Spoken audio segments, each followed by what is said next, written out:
ใจเหลือเกินยิ่งค่อยคว้ายิ่งไกลยิ่งฝืนยิ่งห่างออกไปจิตใจมันเริ่มอ่อนแล้วหมดความหวังหมดพลังที่จะเดินต่อ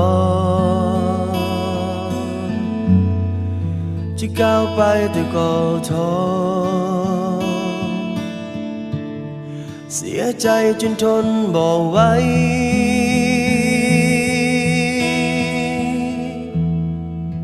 อยากจะห้องให้เพื่อปลดปล่อยความเสียใจจะทำเท่าใด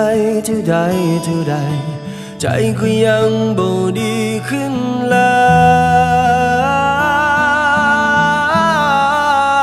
ยอยากหายไปสู่จังฟ้าที่แสนไกลค่ำคืนที่มืดมนยังมีแสงจันทรายังมีแสงดาวเป็นเพื่อนยามเศร้าอยากจะบินไปสู่ขอบโลกที่มันกว้างใหญ่มีสายลมพัดเป่าหัวใจให้ดวงตานั้นได้หลับไหล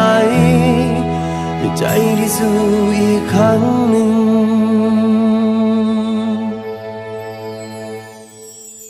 ขอพรให้เรื่องให้หายได้ผ่านไปให้ใจที่มันอ่อนไหวอย่าให้มันเจ็บแบบนี้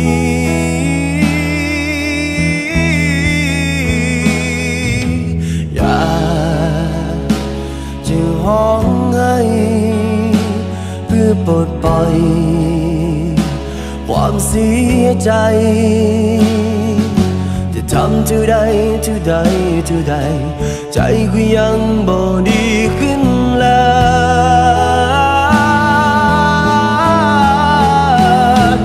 อยากหายไปสู่จังฟ้าที่แสนไกลค่ำคืนที่มืดมนยังมีแสงจันทรายังมีแสงดาวเป็นเพื่อนยามเศร้าอยากจะบินไปสู่ขอบโลกที่มันกว้างใหญ่ให้สายลมพัดเป่าหัวใจให้ดวงตานั้นได้หลับไหลเมื่อตื่นขึ้นมาวันใหม่ใจได้สู้อีกครั้งหนึ่ง